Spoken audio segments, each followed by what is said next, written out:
Sandali mo na. Upo muna si Nisa. Saka si Iya. Upo muna kayo. Si Uday muna. Ilan taon ka na, Uday? 10 po. Nilalamig ka ba? Nilalamig siya eh. Nilalamig. Bigyan mo ng jacket. Hindi, nanginginig sila sa lamig eh. Nilalamig sila. O, bigyan mo. Yan nga, kasi nilalamig po si Uday, nakikita ko eh. O, ha? Okay lang, Uday. O, ayusin natin. Okay. Anong tropeyo to? Champion po yan dun sa Santa Rosa, Kaingin po. Wow, okay. Nag-champion ka bilang isang singer. Sino paborito mong singer? Si Charis Pempenko po. Charis Pempenko. International artist si Charis, eh, no?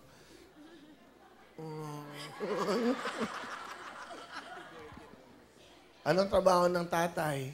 Nagtitinda lang po ng suman. Ah, super suman. Okay, di ba? Ang nanay. Naggagawa po ng sumo para po may tinda ni Papa ko.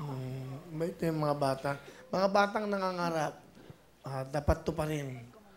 Dito.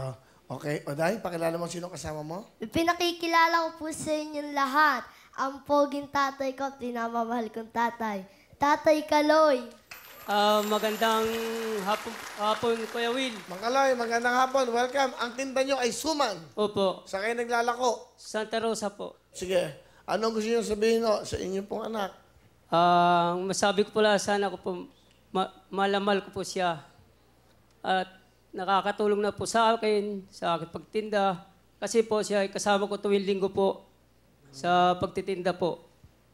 Kaya maraming tulong po na ibigay sa akin ng anak ko po, yun lang po. Ano gusto nyo sabihin sa kanya mismo, tayo kay Oday? Day, mahal kita. Tay, mahal na mahal din po kita. Salamat po sa susuporta niyo po sa akin sa paglaban ko po. Kahit po kayo puyatan na hindi na po nakapagtinda, kinakaya niyo pa rin po ang pagsusuporta po sa akin sa paglaban ko. Ayun lang po, mahal na mahal po kita. I love you. Salamat, anak. Saka nakakatawa, ano? Very matured magsalita, ano? Yes, Will.